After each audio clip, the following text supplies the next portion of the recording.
আসসালামু আলাইকুম। আপনাদের জন্য নিয়ে আসলাম গরুর জাল মাংস রান্নার রেসিপি। প্রথমে আমি মাংসগুলো ভালোভাবে দোলাই করে নিয়েছি। জাল মাংস খেতে খুব মজা হয় এবং স্বাদ লাগে। প্রথমে আমি লবণ দিয়ে নিলাম,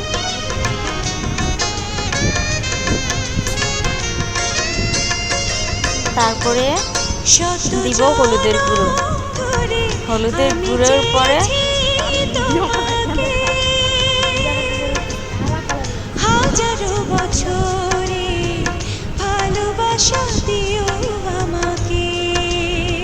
হলুদের গুঁড়ো দিয়ে তারপরে আমি দেব 4টা তেজপাতা। তেজপাতা দিয়ে আদা রসুন বাটা দিব, সাথে সব ধরনের মশলা কেটে নিয়েছিলাম সেগুলো দিব। সব মশলাগুলো দিয়ে দিচ্ছি।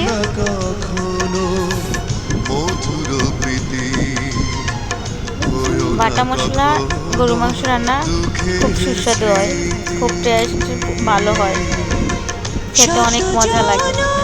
বিশেষ করে জাল মাংসটা খুবই ভালো হয়ে থাকে। মশলাগুলো ভালোভাবে মেখে নিতেছে।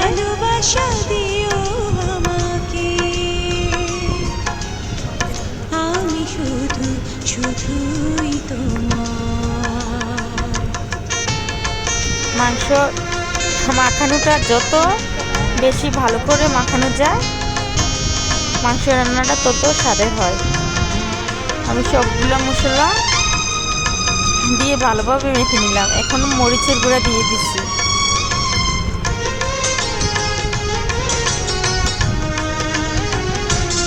মরিচের গুঁড়া দিয়েও ভালোভাবে মাখাতে হবে। মরিচের গুঁড়াটা একটু বেশি দিয়েছি কারণ এটা জাল মাংস হবে। মশলার জাল এবং মরিচের গুঁড়ার জালটা খুব টেস্টি হবে, খেতে অনেক মজা হবে। আমি এতে পেঁয়াজ কুচি অ্যাড করে দিলাম।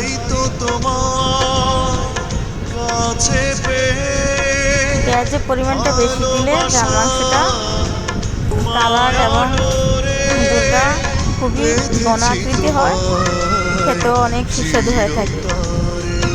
আমি আবারও হাত দিয়ে ভালোভাবে মেখে নিতেছি।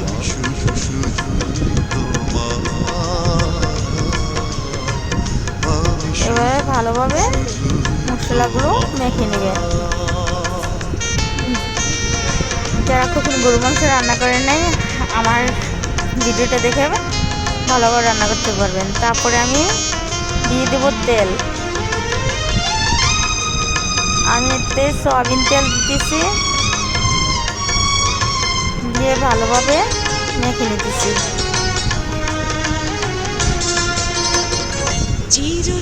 এইভাবে ভালো করে মাখবেন যাতে মশলাটা ভালোভাবে ঢুকে। আর হাতে মাখাটা আরো ভালো হয় মাংসে। আমি এতে একটু গরম মশলা একটু দিয়ে দিচ্ছি।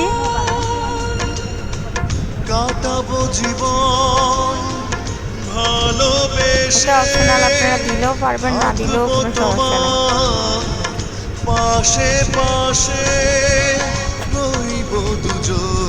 ভালোভাবে মেখে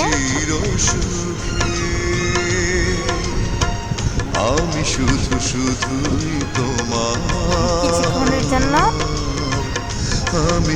ভালোভাবে মেখে একটু হাত ধোয়ার জল দিয়ে দিব। মাংসতে এভাবে জল উঠবে, তারপর হাত ধোয়ার জলটা দিলে আরো ভালো হয়।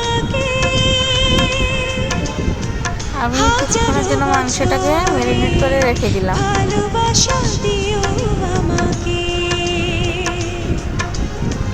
কিছুক্ষণ পরে আমি মাংসটাকে চুলায় বসাবো। ম্যারিনেট করে রেখে দিলে খুব ভালো হয় মাংস রান্নাটা। আমি চুলায় মাংসটা বসিয়ে দিলাম। কিছুক্ষণ পরে ঢাকনা দিয়ে বসিয়ে দিলাম।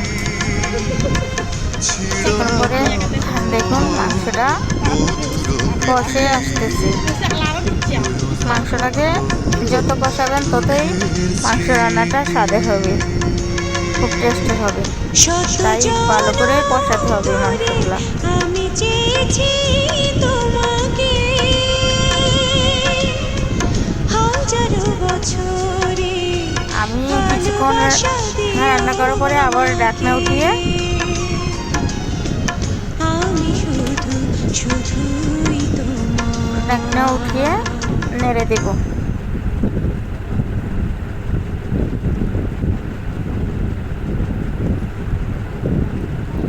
দেখুন মাংসটা কিভাবে কষতেছে।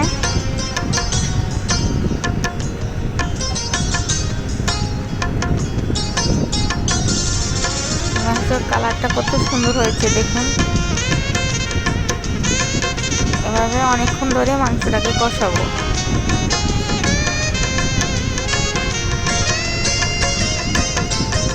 মাংসটা যখন কষতে কষতে আমি চেয়েছি আদা সিদ্ধ হয়ে যাবে,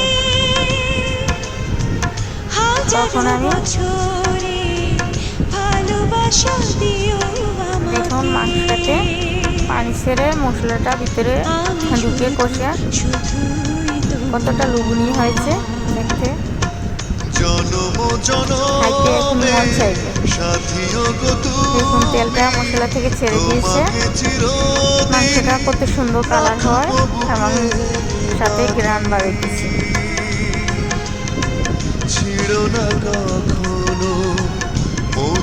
এভাবে আমি আবার ঢাকনা দিয়ে কিছুক্ষণ রান্না করব।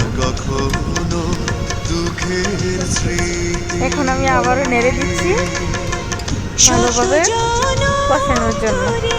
আমি চেয়েছি তোমাকে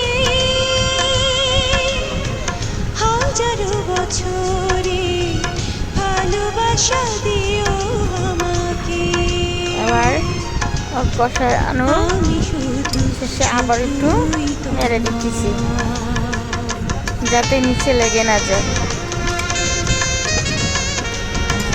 এইভাবে কিছুক্ষণ পর পর মাংসটাকে ঢাকনা উঠিয়ে নেড়ে দিবেন। এখন দেখুন কিভাবে মাংসের মশলা ঢুকে সুন্দর একটা কালার হয়েছে।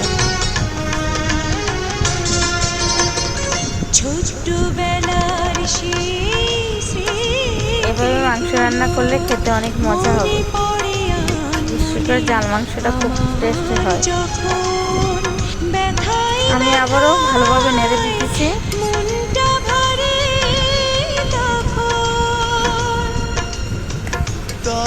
আমার মাংসটা কষিয়ে আসছে।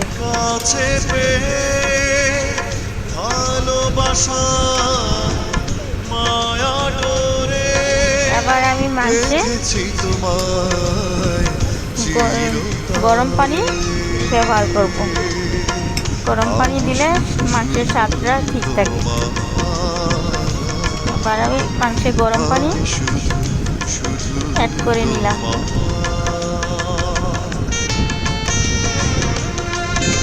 ঠান্ডা পানি দিলে ভালো হয় না, সেজন্য পানিটা ফুটিয়ে নিলে ভালো হয়।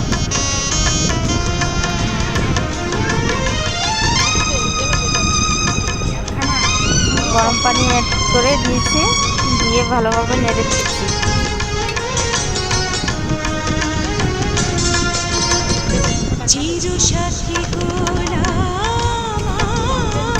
এভাবে নেড়ে সুন্দরভাবে আবার ঢাকনা দিয়ে দিলাম। অনেকক্ষণ রান্না করার পরে ভালোভাবে ফুটে উঠেছে, বলক আসতেছে। এভাবে ভালোভাবে সিদ্ধ না হওয়া পর্যন্ত চুলার আঁচ বাড়িয়ে রান্না করে নিতে হবে। পাশে পাশে রইব দুজনায় চিরসুখে। এভাবে ঘন্টাখানিক চুলার আঁচ বাড়িয়ে রান্নাটা কমপ্লিট করতে হবে। আমার মাংস প্রায় সিদ্ধ হয়ে গেছে।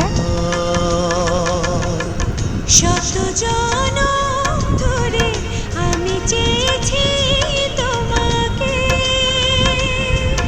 দেখুন খুব ভালোভাবে ফুটতেছে। ভালোবাসা দিও আমাকে। মাংসের ঝোলটা যখন ঘনত্ব আকার ধারণ করবে তখনই উঠিয়ে নিব। আমার মাংস হয়ে গেছে। ফাইনালি লুকটা দেখুন কতটা সুন্দর হয়েছে, কতটা লোভনীয় হয়েছে। এভাবে মাংস রান্না করে বাসায় খাবেন।